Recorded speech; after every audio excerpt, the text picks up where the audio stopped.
Today is the opening salvo or kick-off celebration of the Tourism Week here in the municipality of Dawin. It is a 3-day celebration from September 23 to 25. And then daghan pa kaayong mga activities until the last day of the celebration. A while ago na sila'y Best in Float competition. So wala na ito naabdan, kaya nga ito ang naabdan karon is ang Bodol Fight Setup competition. Nindot kayo no, kaya ang Bodol Fight Setup competition is part good siya sa Tourism Week, which is kabalo na mo, kabahan gani og pagkaon, mangaon na ta.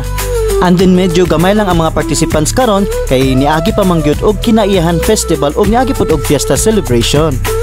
Well anyway, bisan tulo lang ni sila kabuk nga ni participate karong tuiga, naningkamot lang gyud ni sila nga mahatag nila ang pinaka best nga setup sa Bodol Fight.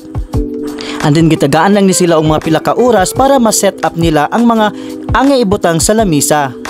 And then during this event, I'm glad to see some of their invited guests. Dili lang ni sila basta-basta nga mga guests, kay mga invited ni sila to judge the competition. O nadiri si Ma'am Mary Ann Marquito and Ma'am Ellie. And then makita usab ninyo ang ilahang effort since Bodol Fight Setup is an art, adunay creativity, adunay craftsmanship, and which is also related to the theme.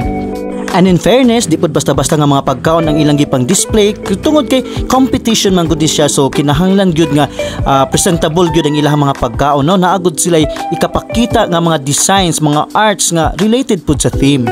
Anyway, dagan pa ni sila mga activities like fashion show o mga intercultural dance competition.